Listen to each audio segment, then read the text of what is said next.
Halo, na kusalimu katika jina la Yesu. Ni matumaini yangu ya kuwa vyema na unaendelea vizuri, na nikupongeze kwa kuweza kuendelea kufuatilia peji yetu ya Ebenezer Youth International Ministry, ambao tunakuletea vipindi mbalimbali vya neno la Mungu. Lengo na makusudi ni kuweza kufikia kiwango cha kuishi maisha ya uhalisia wa kile ambacho neno la Mungu linazungumza.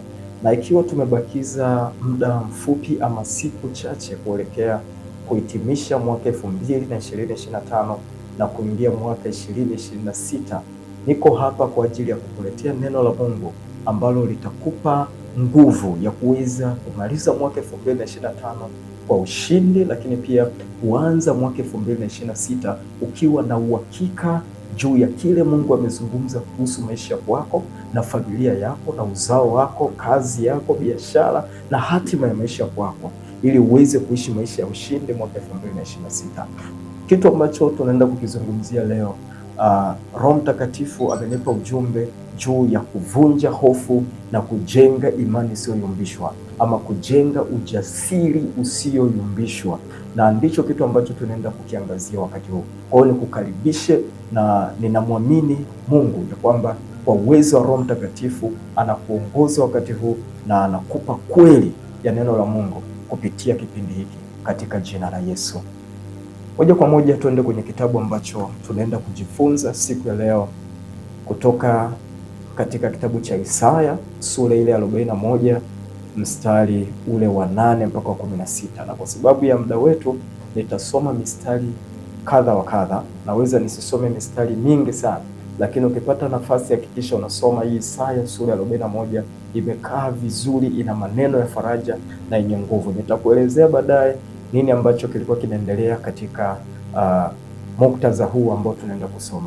Isaya sura ile 41 mstari wa 8 mpaka wa 16. Nao Israeli mtumishi wangu, Yakobo niliyekuchagua, mzao wa Ibrahim rafiki yangu.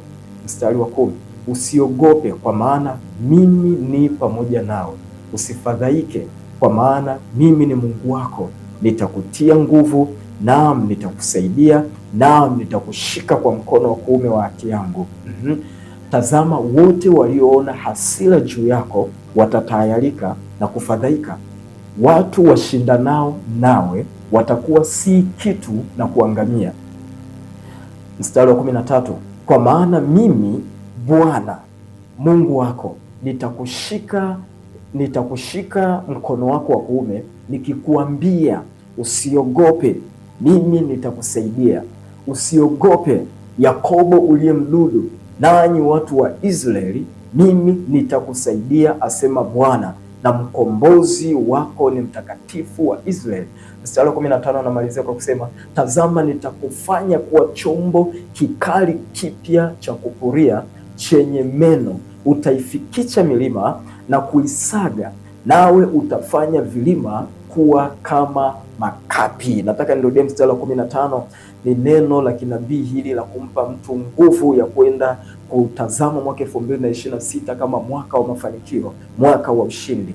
Anasema, tazama nitakufanya kuwa chombo kikali cha kupuria. Nitakufanya kuwa chombo kikali cha kupuria. Yaweza kuwa umepita katika maisha ya kudharaulika, maisha ya kuonekana kama ufai, maisha ya udhaifu, lakini neno la Mungu linasema anaenda kukufanya kuwa chombo kipya, chombo ambacho kitafaa. Mahala ambako ulionekana ufai, Mungu anaenda kukutengeneza na kukufanya kuwa unafaa. Na moja ya eneo ambalo anaenda kulitumia kukutengeneza ni kipindi hiki. Kupitia kipindi hiki, wakati huu, Mungu anakupa nguvu, Mungu anakupa uelewa, anakupa akili kwa uwezo wa Roho Mtakatifu. Unakuwa kifaa kipya, mawazo mapya, nguvu mpya. Unatembea katika frequency za kile ambacho Mungu amesema anaenda kukiandaa kwa ajili yako, ama anakiandaa kwa ajili yako. Na sasa kupitia kipindi hiki anakutengeneza kutembea katika frequency hizo za maisha ya ushindi. Kwa hiyo ninakutangazia ya kwamba Mungu anakufanya kuwa chombo kipya, Mungu anakufanya kuwa mtu mwingine. Hili neno la Mungu kupitia kitabu hiki cha Isaya, na nataka nimshukuru Mungu kwa neno lake hili. Baba, asante kwa neno lako. Na kushukuru Roho Mtakatifu, wewe ambaye unaifunua kweli na kutuongoza katika kweli yote. kwa ajili ya hatima za maisha ya kila mmoja wetu anayefuatilia kipindi hiki. Roho Mtakatifu, kweli yako ikawe dhahiri kwa kila mmoja wetu katika jina la Yesu Kristo, amen. Amen. Tunajifunza namna ama lengo la kipindi hiki na somo hili la kuvunja hofu na kujenga imani isiyoyumbishwa ni kuweza kujua hiyo hofu ni nini na inafanyaje kazi, na ni kanuni gani tuzitumie kuvunja hofu au kuishinda hofu, na kisha tujenge imani, tujenge ujasiri. Nini maana ya hii hofu? Nianzie hapo. Nini maana ya hofu? Alafu baada ya hapo nitakuja nikuelezea kile ambacho tumekisoma katika kitabu cha Isaya sura 41 kuanzia mstari wa 8 mpaka mstari wa 15. Nini maana ya hofu? Nimeandika hapa, hofu ni hisia ya ndani inayojitokeza pale mtu anapotarajia hatari, maumivu au tukio lisilotabirika. Hofu ni hisia ya ndani inayojitokeza pale mtu anapotarajia hatari, maumivu au tukio lisilotabirika. Kwa hiyo hofu ni hisia ya ndani na inadhihirika nje au inatokea. Hisia hii ya hofu inajengeka pindi mtu anapokuwa ametarajia jambo au tukio. Linaweza kuwa la maumivu, linaweza kuwa la hatari au lisilotabirika, kuwa matokeo yake yanaweza kuwa namna gani. Inaleta wasiwasi na mashaka ambayo yanajenga hisia za ndani. Hisia hizi zinakuwa ni udhihirisho wa uharibifu ambao umeshafanyika ndani. Sasa kuna vitu viwili nimevitaja kwenye definition hii ama sentensi hii ya kuelezea nini maana ya hofu. Nimesema hofu ni hisia ambayo inasababishwa na matarajio ya tukio ambalo linaweza likawa ni hatari au maumivu au jambo lisilotabirika. Sasa kuna vitu viwili vya kuzingatia, hisia pamoja na matarajio. Hisia, tunapozungumzia hisia, moja kwa moja tunazungumzia mwanadamu, tunamzungumzia utu wa mtu, tunazungumzia akili, tunazungumzia utashi, kwa sababu hisia inakuja kudhihirisha kile ambacho mtu amekipokea katika akili. Na ndio maana nimesema hisia, hofu ni hisia inayojitokeza ndani baada ya mtu kuwa na matarajio fulani. Kitu ambacho ni matarajio, huwezi ukawa na matarajio pasipokuwa na information, yani taarifa. Kwa hiyo matarajio yanakuja baada ya mtu kuwa amepokea taarifa fulani au kapokea maarifa fulani. Maarifa yale au taarifa zile zinakuja kujenga kitu kinachoitwa matarajio. Kwa kila ambacho mtu amekisikia ndicho kinajenga matarajio, na matarajio haya yanategemea ni matarajio ya namna gani. Kama ni negative, hisia zinazoenda kujengeka ni negative, na kama ni matarajio positive, hisia zinazoenda kujengeka ni positive. Kumbuka, mwanadamu ni roho, anayo nafsi, anaishi katika mwili. Mwanadamu ni roho, anayo nafsi, anaishi katika mwili. Nataka nisikilize kwa makini hapa, kwa sababu hili ni eneo la muhimu sana kulielewa, ili kwenda kinyume na kushinda hofu na kujenga imani isiyoyumbishwa. Mwanadamu ni roho, anayo nafsi, anaishi katika mwili. Lakini katika eneo hili la nafsi ndilo ambalo eneo tunalolihitaji wakati huu kulidadavua vyema, kuweza kujua ndani ya nafsi. Tumesema mwanadamu ni roho, anayo nafsi, anaishi katika mwili. Sasa ndani ya nafsi kuna kitu kinaitwa akili, alafu kuna kitu kinaitwa akili, alafu kuna kitu kinaitwa utashi, alafu kuna kitu kinaitwa hisia. Sasa katika maeneo haya matatu ama vyumba hivi vitatu vya nafsi ama ambavyo vinapatikana ndani ya nafsi, kila chumba kina kazi yake. Kila chumba kinafanya kazi kwa kutegemea chumba kingine. Sasa tukianza na chumba cha akili ama eneo ndani ya nafsi ambalo linaitwa akili. Eneo hili linahusika na kupokea information. Ni eneo la kupokea taarifa, ni eneo la kupokea maarifa. Na eneo hili linapokea taarifa ama maarifa na kuzichakata. Linapokea information alafu linaziprocess. Na likisha ziprocess ama likisha zichakata, taarifa hizi zinachakatwa na kuzalisha uelewa. Ule uelewa wa taarifa zile unasafirishwa kwenda kwenye chumba kinaitwa utashi, na kwenye chumba cha utashi ndiko ambako huyu mtu anaamua, anafanya uchaguzi, anafanya maamuzi ya kwamba oho, kwenye taarifa nilizopokea ninachagua A au ninachagua B. Lakini nini kinasaidia chumba cha utashi kuweza kudecide au kuchagua aidha B au A? Ni kile kinachoitwa uelewa uliopatikana kwenye chumba cha kwanza ambacho ni chumba cha akili. Sasa baada ya kuwa maamuzi yamefanyika kwenye chumba cha utashi, maamuzi yale yanapelekwa kwenye chumba cha hisia. Chumba cha hisia kina kazi gani? Kina kazi ya kudhihirisha kile kilichoamriwa kwenye chumba cha utashi, na kile kilichoamriwa kwenye chumba cha utashi ni matokeo ya uelewa uliopatikana baada ya taarifa kuchakatwa ndani ya akili. Kwa hiyo sasa hisia zinakuja kudhihirisha kile kilichopokewa kama taarifa, kikaeleweka, alafu kikafanyiwa maamuzi. Kwa hiyo hisia zinadhihirisha.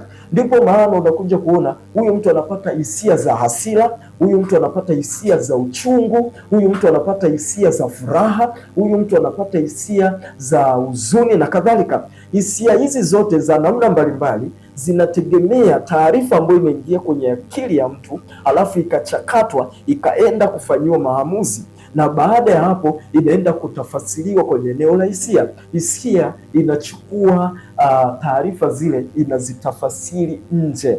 Kwa hiyo moja ya namna ya kuweza kujua nini ambacho mtu anacho kichwani ni kuangalia mwitikio wake wa kihisia. Kwa hiyo tunapozungumzia hofu, ni hisia inayotokana na matarajio ambayo mtu anayo, aidha ya maumivu, ya hatari fulani, ya jambo lisilo la kawaida, lisilotabirika.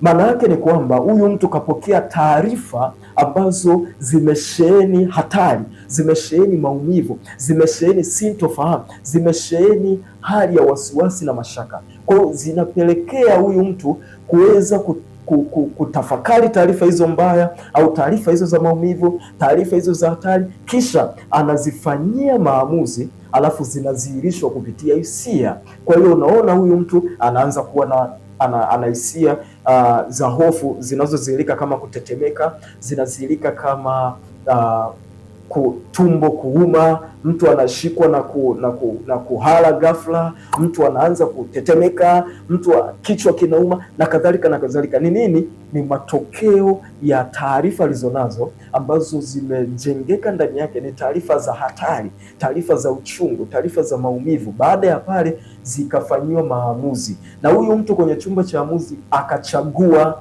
nachagua kuogopa. Nataka nikwambie kitu kimoja. Hofu ni matokeo ya uchaguzi, ni option, ni selection. I choose, unachagua ya kwamba nimechagua kuogopa au nimechagua kuwa jasiri. Na nini kitakuwezesha kuchagua aidha kuogopa, kuwa na hofu, au kuwa na imani au kuwa jasiri? Ni taarifa unazozipokea. Unapopokea taarifa za hovyo, taarifa mbaya, zenye kukatisha tamaa, zenye kuleta hofu, na ukazitafakari kwa wingi, ukazipa muda mwingi, zinakupelekea wewe kuwa na taswira ya kufanya maamuzi katika mjengo wa kile ulichokielewa, na baada ya pale unafanya maamuzi kulingana na kile ulichokielewa. Kwa kama unauelewa mdogo juu ya kile Mungu amezungumza, na unauelewa mkubwa juu ya kile ambacho hatari inazungumza au hali inazungumza, nini ambacho uwezi ukafanya na nini ambacho kinaweza kikakutokea, manake wewe unaenda kuishi maisha ya hofu, na hofu hiyo itakutesa. Kwa hiyo hofu ni matokeo ya akili. Lazima mtu apokee taarifa. Sasa hofu inapoingia ndani ya mtu, nini kinatokea? Nataka nikupitishe, kuna vitu nimeorozesha hapa juu ya kile ambacho hofu inaweza kufanya. Jambo la kwanza, hofu ina uwezo wa kuua kiakili. Kumbuka cha kwanza, inavuruga akili, inaua akili, inakuua kiroho, inakuua kimwili pia. Hofu ina uwezo wa kukuharibu spiritual, ina uwezo wa kukuharibu mental, psychological, ina uwezo wa kukuharibu physically. Sasa moja ya kitu ambacho hofu inafanya, kwa maelezo ya haraka haraka Orozesha vitu hapo, unaweza ukanoti hapo wewe ambaye unaandika. Hofu inamfanya mtu awe kipofu au inapofusha akili ya mtu au mwamini. Hofu inakufanya usiweze kuona kesho, inakufanya usiweze kuona ule uwezo ulionao, inakufanya usiweze kuona kwamba kuna kitu unaweza ukakifanya kwa ubora na ukaleta matokeo chanya. Hofu inakwambia hauwezi ukafanikiwa katika hili, acha kufanya, usiendelee kukifanya. Kwa hiyo hofu inamfanya mtu anakuwa kipofu. Hofu inakufanya usiweze kuona taswira halisi ya kile ambacho unaweza kukifanya. Siku zote hofu itakufanya uone mambo hasi, yani utakuwa na negatives nyingi, inapofusha akili yako. Lakini pia hofu inazuia kufikiri kwa utulivu.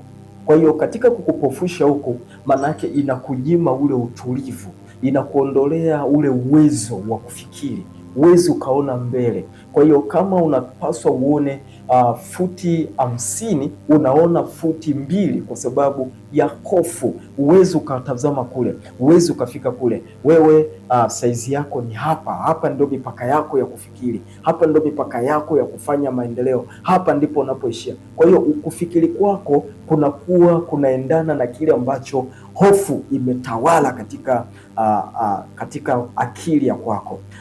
Tunaweza tukaona mfano kwenye kitabu kile cha Hesabu sura ya 13 mstari ule wa 33. Wale jamaa Yoshua na Caleb na watu wengine wale 10 wameenda kuipeleleza nchi na wanarudisha taarifa. Hao wengine 10 wanasema tuliona majitu marefu makubwa na yakatuona sisi kama mapanzi.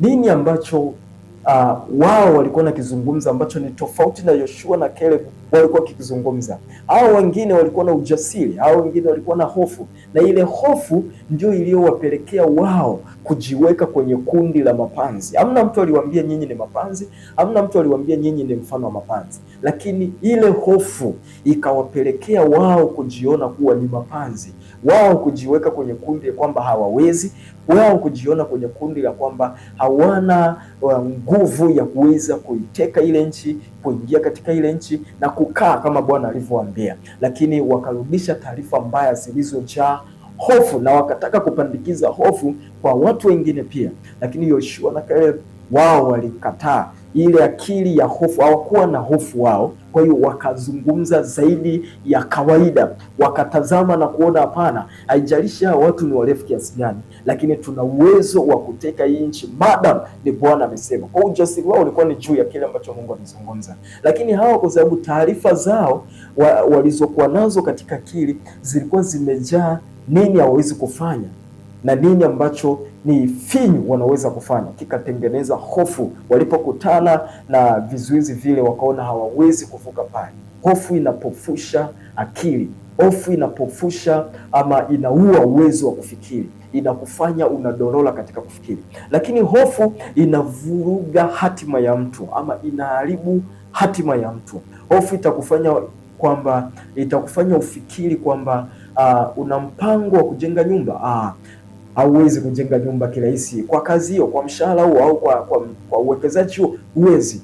Unataka kufika PhD, huwezi ukafika hapo. Wangapi wamefanya kwenye familia yenu? Nani ambaye ameshawahi kufika kwenye PhD? Kwa kuna vitu ambavyo hofu inakuingizia, taarifa zile ambazo zimejaa hofu zinaenda kuharibu ile potential, uwezo wako wa ndani wa kufocus na kutafuta kufikia hatima ya kwako. Kwa hiyo unaona ndoto nilionao ni kubwa na siwezi kuikamilisha.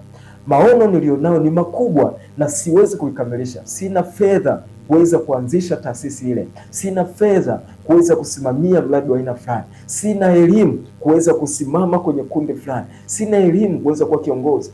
Hofu inakufanya ushindwe kufikia hatima ya kwako.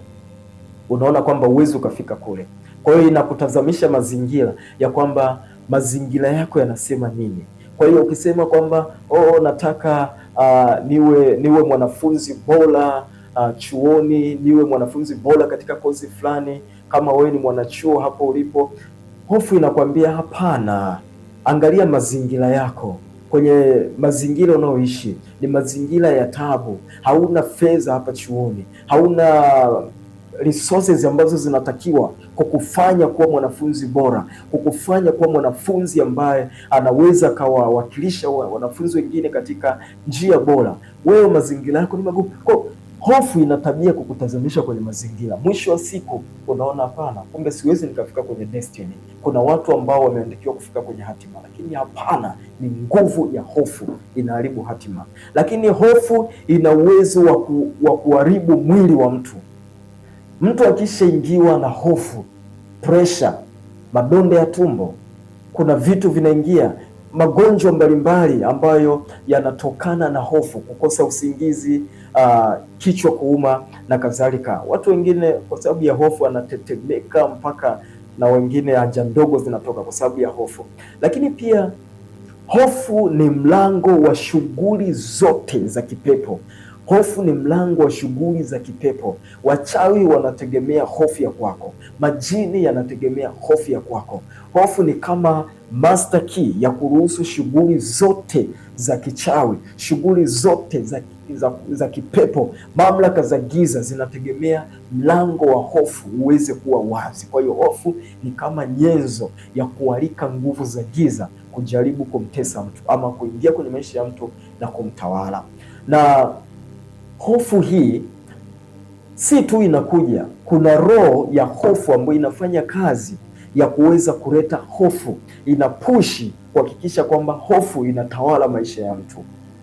Sasa roho hii ya hofu siku zote inatafuta, asubuhi, mchana, jioni, usiku, wakati wote, roho ya hofu inatafuta kuhakikisha huyu mtu amekuwa mateka, amekuwa mtumwa wa hofu. Anakuwa mtumwa juu ya hofu ya jana, anakuwa mtumwa juu ya hofu ya sasa, anakuwa mtumwa juu ya hofu ya jana. Nini ambacho kilitokea jana? Nini kinachoweza kutokea leo? Nini kitatokea kesho? Kwa hiyo roho ya hofu inatafuta wewe uwe mateka wa hizi hofu. Kuna nyanja mbalimbali za hofu. Kuna hofu ya kisaikolojia, hofu kiakili, manake hofu kijamii, hofu kiroho, hofu kimwili na kadhalika. Lakini zote hizi, aina zote za hofu ambazo wewe unazifahamu, zote ziko katika makundi haya matatu: hofu kuhusu jana, hofu kuhusu wakati huu, hofu kuhusiana na kesho. Na haya ndiyo ambayo yanatesa kizazi cha kwetu, lakini lazima tushinde katika jina la Yesu. Kwa hiyo unapotaka kufanya kitu leo unakumbuka, jana nilishindwa.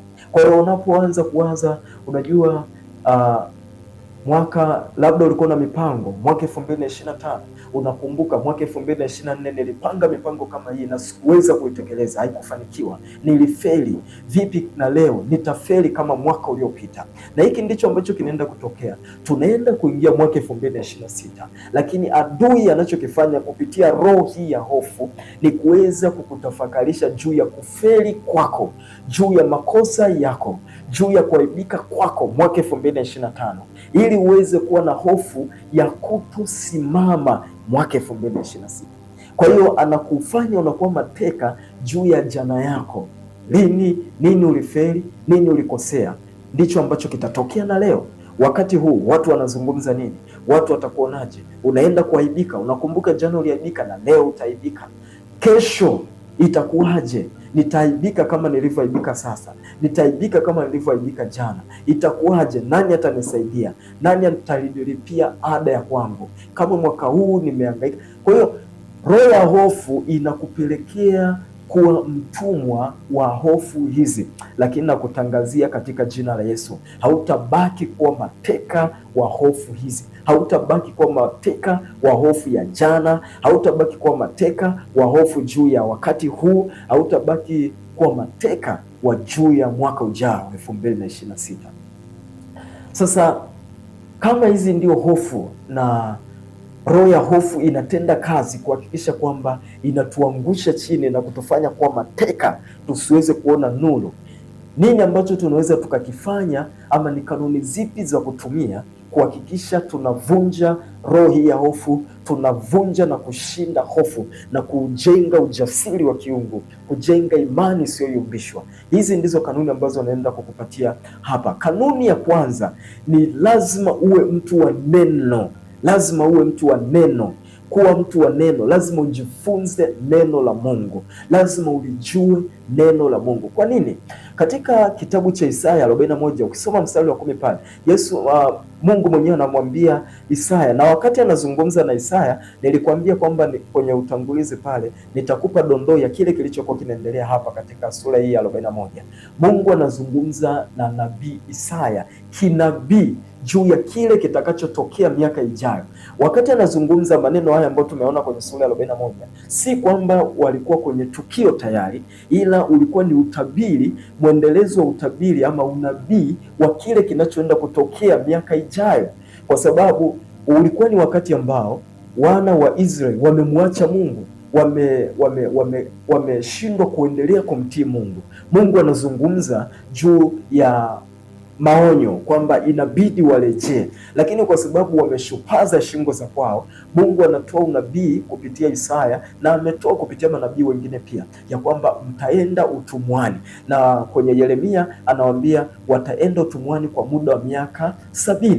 Kwa hiyo sasa Isaya anazungumza ya kwamba unabii huu baada ya kuwa wameenda kule utumwani Babeli, baada ya kuwa wamechukuliwa utumwani, haya maneno ambayo Mungu anampa Isaya yanaenda kuwa ya kuwafaa na kuwafariji baada ya kuwa wapo kwenye tukio ama wapo kwenye wasaa wa kutimizwa kwa unabii ya kwamba wataenda utumwani.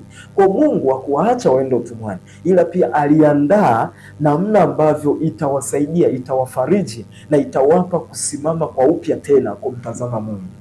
Uone Mungu alivyo na upendo, yaani kwamba mmemkosea, lakini bado anawapa adhabu, anawaambia kwa sababu mmekosea inabidi mkajifunze, anawaambia mtaenda utumwani, lakini bado hawaachi hivyo hivyo, anatoa mwongozo ama kanuni zitakazowasaidia ninyi kusimama tena na kuweza kushinda hali ambayo mko nayo wakati huo. Lakini hawajafikia hiyo hali wakati huo, ila nabii Isaya anapata unabii wa kile ambacho kinaenda kutoka. Kwa hiyo lazima ufahamu juu ya neno la Mungu, na ndani ya neno la Mungu kuna ahadi. Lazima ujue ahadi zinamfunua Mungu ni nani na uwezaje kufanya kazi katika maisha kwetu.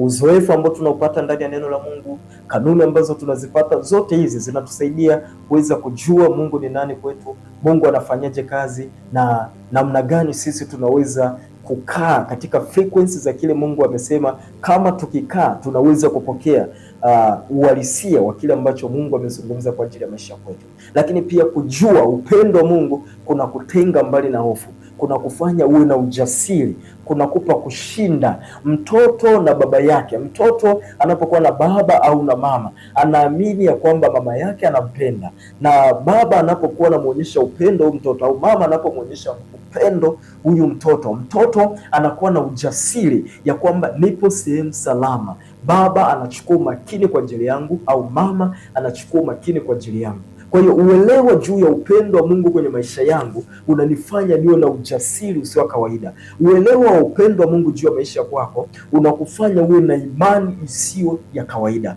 Lakini si hivyo tu, ndani ya kujifunza neno la Mungu unapata kujua Mungu amesema nini juu ya maisha kwako. Mungu anawaza nini? Yeremia 29:11 anasema, na yajua mawazo ninayokuwazia ni mawazo ya amani, kukupa tumaini siku zako za mwisho. Ni mawazo ya amani. Iko hivi, ni afadhali kutafuta kujua Mungu anasema nini juu ya maisha yako. Nini Mungu anazungumza juu ya sasa ya kwako? Nini Mungu anazungumza juu ya mwaka 2026? Yamkini umesikiliza watu wanasema nini mwaka 2025, umeishia kuangamia kwa maumivu, umeishia kutoa machozi. Lakini nataka nikwambie, badilisha namna ya kufikiri, badilisha namna ya kusikiliza. Anza kusikiliza Mungu anazungumza nini. Na utawezaje kujua Mungu anazungumza juu ya maisha kwako, juu ya hatima ya kwako? Ni kurejea kwenye kile ambacho neno la Mungu linazungumza. Neno la Mungu limebeba mawazo ya Mungu. Kwa ukitaka kujua Mungu ana mpango gani kuhusu maisha kwangu, ninaingia kwenye neno la Mungu, ninasoma, ninatafakari, ninajifunza neno la Mungu, na kwa msaada wa Roho Mtakatifu ananifunulia juu ya kile ambacho ni mpango wa Mungu, ni mawazo ya Mungu juu ya maisha kwangu. Kwa hiyo kwa mantiki hiyo ninafahamu, kama watu wanasema siwezi na Mungu anasema ninaweza, kama adui anasema siwezi na Mungu anasema ninaweza, yupi nimsikilize? Ni yule ambaye ameniumba, ni yule ambaye amekufa msalabani kwa ajili yangu. Kwa hiyo unapata ujasiri ya kwamba Mungu hawezi akaniacha.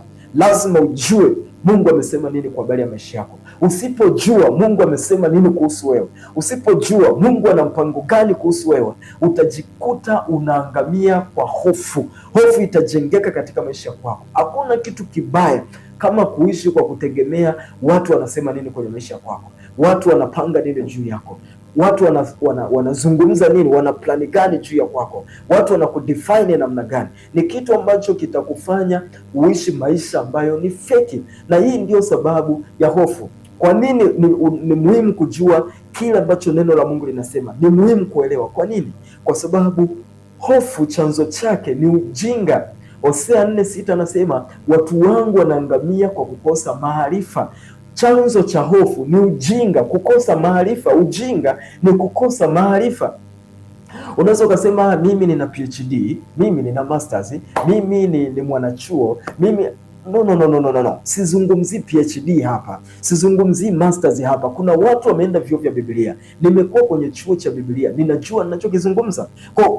Kuwa na PhD ya Biblia haina maana una revelation, haina maana umekuwa salama kutoka kwenye nguvu ya hofu, haina maana umepata utajiri wa ufunuo wa Mungu, haina maana umepata uelewa wa kile Mungu anasema, ile kweli, haina maana hiyo.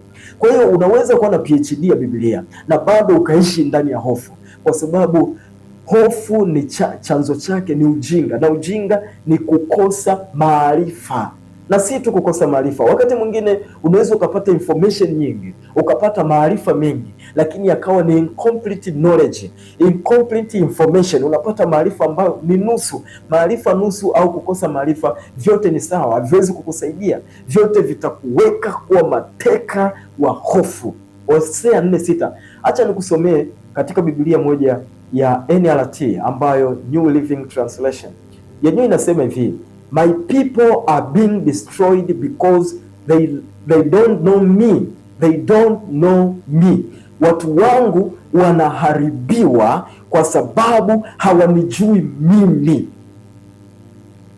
Biblia ya Kiswahili hapa inazungumza ya kwamba watu wangu wanaangamia kwa kukosa maarifa, lakini NLT inatusaidia kutuelewesha vizuri. Si tu kwa sababu ya kukosa maarifa. Unaweza ukapata maarifa lakini ukashindwa kupata ufunuo wa huyu Mungu mwenyewe kwenye kile ambacho umekipata kama information. Kwa anasema watu wangu wanaangamia, watu wangu wanaharibiwa.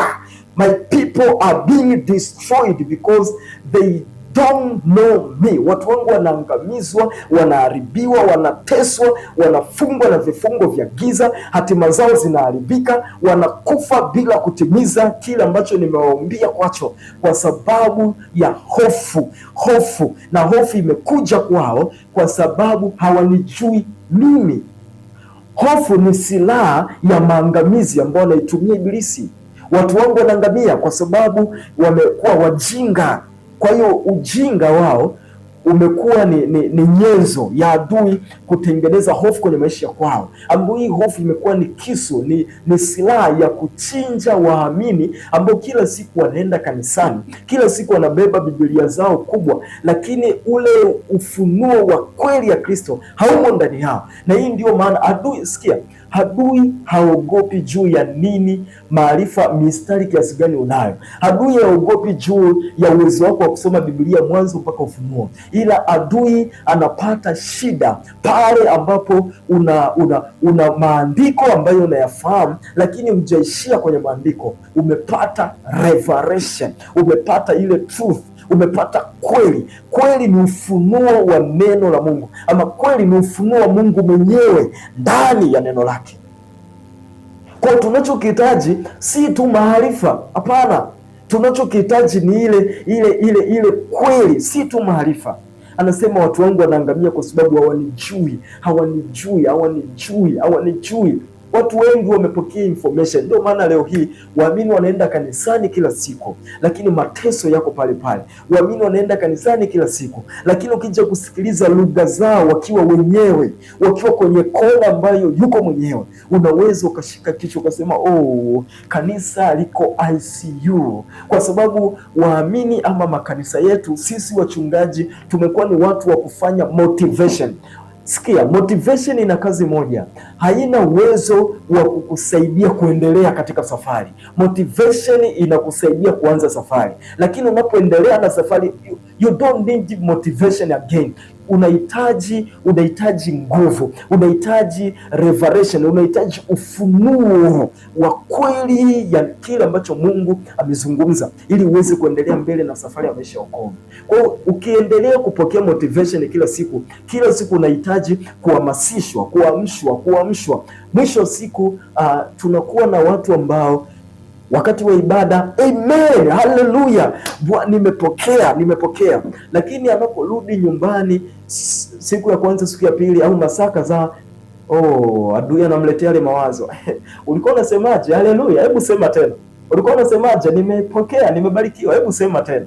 Hapo ndipo ambapo unagundua kwamba hakuna chochote ulichokipokea kanisani, na ulikuwa kanisani na ulikuwa unanyosha mikono, unashangilia, unasema amen, mtumishi wa Mungu yuko vizuri. Nataka nikwambie, ni vyema usipoteze muda wako kwenda kanisani alafu ukatoka na motivation peke yake, ukatoka na hamasa peke yake ya kwamba iko hivi. Maisha ya wokovu ni maisha ya kivita. Nataka nikwambie, maisha ya wokovu ni maisha ya kivita. Vita tulionayo sio vita ya juu ya vitu vinavyoonekana kwa macho. Vita yetu ni juu ya akili. Kama kuna vita ya kwanza ya muhimu, waamini tunapaswa kuitambua na kuishinda. Na sisi kama watumishi wa Mungu ambao Mungu ametupa neema na kibali kuweza kuwa nyenzo ya kufikisha nuru kwenye maisha ya watu kwa uwezo wa Roho Mtakatifu, basi ni kujikita kubomoa ngome ya ujinga kwenye maisha ya watu.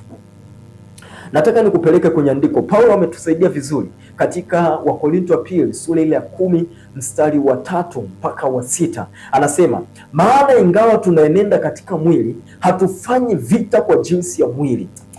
Japokuwa tunaishi katika ulimwengu huu wa mwili, japokuwa tunaishi katika ulimwengu wa damu na nyama, lakini vita vyetu si vya jinsi ya mwili. Vita vyetu vikoje?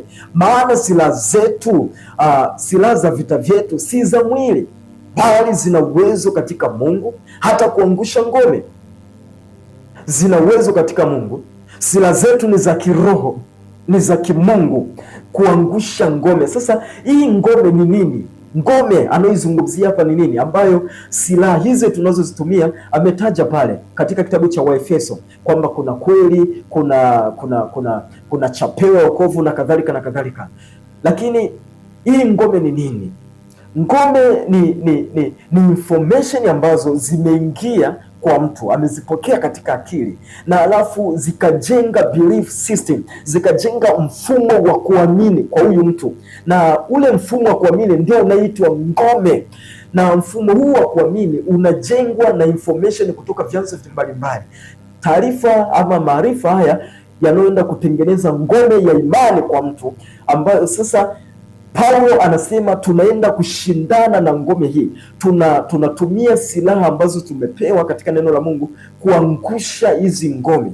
Hizi ngome ni nini, ama zinatengenezwa katika namna ipi? Ngome hizi ni mfumo wa kuamini ambazo zinatengenezwa kwa taarifa, mkusanyiko wa taarifa ambazo mtu anazo. Zinaweza zikawa ni taarifa katika jamii iliyomzunguka mtu. Jamii hii wanaamini nini? Jamii hii wanafanya nini? Jamii hii wanazungumza nini? Kila wanachozungumza kila siku kina affect mfumo wa mtazamo wa huyu mtu, mfumo wa kufikiri wa huyu mtu, na huyu mtu anavyosikia ndivyo anavyotafakari, ndivyo atakavyowaza, ndivyo atakavyofanya maamuzi, ndivyo atakavyofanya. Kwa hiyo maisha yake yanaamini kwenye kile ambacho amekipokea.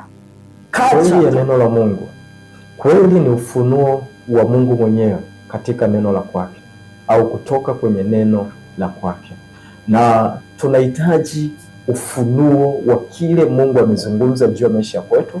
Tunahitaji ufunuo wa kile Mungu alivyo, na tukipata ufunuo huu tunakuwa na ujasiri, tunajenga imani isiyoyumbishwa. Kwa hiyo si tu maarifa ya neno la Mungu, lazima tuifahamu kweli, kwa sababu hii kweli ndiyo ambayo itatupa ujasiri ama imani ya kusababisha matokeo chanya kwenye maisha ya kwetu. Kwa hiyo tunahitaji kweli kweli kweli ya neno la Mungu, si tu maarifa ya neno la Mungu, bali tunahitaji kweli ya neno la Mungu. Na wakati huu naenda kukuonyesha nyanja mbalimbali katika neno la Mungu kupitia andiko ambalo tumesoma la Isaya 41 kuanzia ule mstari wa 8 mpaka ule 15, na utapokea kweli kwa uweza wa Roho Mtakatifu kama ufunuo ambao utakusababisha wewe kuwa na ujasiri, kuwa na imani isiyoyumbishwa, kisha kumaliza mwaka kwa ujasiri na kuingia mwaka 2026 ukiwa na ujasiri juu ya kile ambacho umeplani kukifanya na Mungu amekupa neema ya kuweza kukifanya. Jambo la kwanza kweli ambayo unapaswa kuwa nayo ni kwamba Baba yetu wa mbinguni yuko pamoja nasi. Baba yetu wa mbinguni yuko pamoja nasi. Mungu anawaambia wana wa Israeli kupitia Isaya kinabii ya kwamba wasiogope. Usiogope Israeli, usiogope kijana, usiogope mama, usiogope baba, usiogope. Kwa nini? Kwa sababu mimi niko pamoja na wewe. Kuwa pamoja na sisi maana yake ni kwamba ni kutembea pamoja na sisi, maana kwenye kazi ambayo yeye ametupa. Unajua kuna watu ambao wanatafuta kutembea na Mungu lakini si kwenye mapenzi ya kwake, si kwenye kusudi la Mungu kuwaumbia kwalo. Hapana, lazima tutembee na Mungu, lazima tufanye kile ambacho Mungu ametutuma kufanya hapa duniani, lazima tutimize makusudi, lazima tuishi kusudi, lazima tuishi katika mapenzi ya kwake. Yeye anasema yuko pamoja nasi kukamilisha kazi ambayo yeye ametupa. Ndio maana Yesu anawaambia wanafunzi katika Mathayo ya kwamba enendeni ulimwenguni kote mkawafanye mataifa kuwa wanafunzi, mkawafundisha kuyashika yale yote niliyoagiza, na anasema kwamba mimi nitakuwa pamoja nanyi wakati wote hata ukamilifu wa dahari. Iko hivi, Mungu anakuwa pamoja nasi kutenda kile ambacho yeye ametupa kufanya, hatuachi wenyewe. Kwa hiyo uko nje ya mapenzi ya Mungu, uko nje ya kusudi la Mungu, sahau kuona Mungu yuko pamoja na wewe. Kwa Mungu yuko pamoja na sisi, maana yake yuko anashirikiana na sisi kutenda kazi aliyotupa, anashirikiana na sisi, anajadiliana na sisi, anatupa company, anatembea na sisi. Wa Mwanzo sura 15 mstari wa kwanza anasema Mungu anazungumza na Ibrahim. Wakati huo Ibrahim amekuwa ni tajiri na sasa hana mrithi wa utajiri wake. Katika kitabu cha Mwanzo sura ya 15 mstari wa kwanza tunamuona Ibrahim, Mungu anazungumza na Ibrahim. Ibrahim amekuwa ni tajiri, na katika utajiri wake sasa anawaza hivi, huu utajiri nani ambaye anaenda kunirithi? Sina mtoto, sina uzao. Mungu anamwambia no, usiogope, maana mimi ni ngao yako. Mungu anamwambia Ibrahim kwenye Mwanzo sura 15 mstari wa kwanza. Baada ya mambo hayo, neno la Bwana likamjia Abraham katika njozi likinena, usiogope Abraham, mimi ni ngao yako na thawabu yako kubwa sana. Iko hivi, ngao haikai ngao inatembea na mtu, ngao anatembea nayo mtu, iko pamoja na mtu husika anayehitaji hiyo ngao. Kwa hiyo Mungu ni zaidi ya ngao ya kawaida. Kwa unaposema yeye ni ngao kwa Ibrahim, manake yeye yuko pamoja na yeye, nyuma yuko na yeye, mbele yuko na yeye, kushoto, kulia, juu, yuko na yeye pande zote, ni ngao yake, manake yuko pamoja na yeye. Kwa unaposema Mungu ni ngao yangu, manake Mungu yuko pamoja na mimi. Kwa Mungu anamhakikishia Ibrahim, usijali, haijalishi juu ya hali unayoiona sasa hivi ya kwamba hauna mtoto, una hofu juu ya urithi wako, nani anayeenda kuurithi. Nataka nikwambie, unaenda kupata mtoto, wewe endelea kutulia, mimi niko pamoja na wewe. Lakini katika kitabu cha Isaya nitakupeleka kwenye maandiko kadhaa kidogo, ili kusudi kuweza kupata kujenga sasa hii imani na kuweza kufukuza hofu katika maisha kwako. Isaya sura ya 43 mstari wa kwanza anasema, lakini sasa Bwana aliyekuuruku, Yakobo, yeye aliyekuumba, Israeli, asema hivi, usiogope, maana nimekukomboa, nimekuita kwa jina lako, wewe u wangu, wewe u wangu. Kwa hiyo kama wewe ni wangu, nitafanya nini? Anasema mstari wa 5, usiogope, maana mimi ni pamoja nawe, nitaleta wazao wako toka mashariki, nitakukusanya toka magharibi. Mungu anazungumza. Isaya sura ya 41 mstari wa kwanza mpaka wa 5 ambao tumesoma, anasema usiogope, maana mimi ni pamoja nawe. Mungu anazungumza na Israeli, anazungumza na Israeli ya kwamba, lakini sasa Bwana aliyekuuruku, Yakobo, yeye aliyekuumba, Israeli, asema hivi, usiogope, maana nimekukomboa, nimekuita kwa jina lako, wewe u wangu, wewe u wangu. Kwa nini? Na nini sasa nitafanya kama wewe ni wangu? Anasema usiogope, maana mimi niko pamoja na wewe. Kwa Mungu yuko pamoja na sisi hata leo, anasema niko pamoja na wewe, usiogope, wewe ni wangu, nitakuwa pamoja na wewe. Na si hivyo tu, aishi kusema ni kweli, Mungu yuko pamoja nasi, haina haja ya kuogopa, haina haja ya kuwa na hofu. Usiogope. Kwa nini? Ukweli ni upi? Ufunuo ni upi? Mungu yuko pamoja nami. Kwa nini sina hofu juu ya mwaka 2026? Kwa sababu Mungu yuko pamoja nami. Sio Mungu atakuwa pamoja nami, no, Mungu yuko pamoja nami.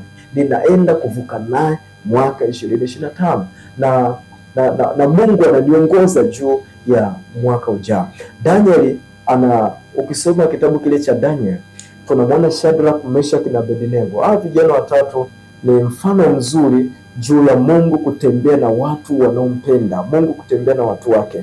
Mfalme Nebukadneza anawakamata, anawatupa kwenye tanuru ya moto kwa sababu wamekataa kumtii yeye na kuepuka kumtii Mungu, kwamba yeye alitaka waiabudu sanamu yake, lakini hao vijana wakakataa, wakasema hapana, hata kama Mungu hatatuokoa ni vyema tufie kwenye moto, lakini sio kuabudu sanamu.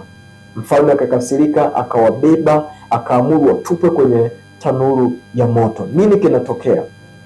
Wale vijana waliowatupa kwenda kuwarusha kwenye moto, wao Biblia inasema ule moto, lile joto la moto ule uliokuwa unawaka, maana ulikolezwa mara 7, uliwaua wote, hakuna aliyesalia. Sasa hao vijana wametupwa ndani ya tanuru lenye moto huo ambao limeshaua watu, lakini Biblia inasema kuna mtu wa 4 akatokea ndani ya moto ule.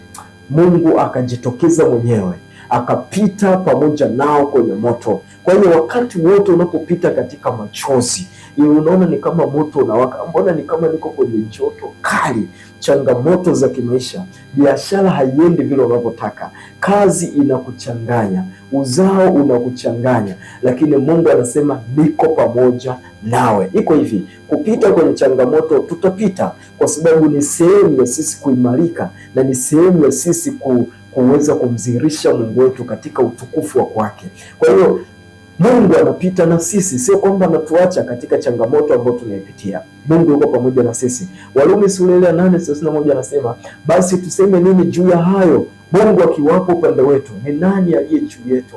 Mungu akiwa na sisi, nani ambaye yuko juu yetu? Nani?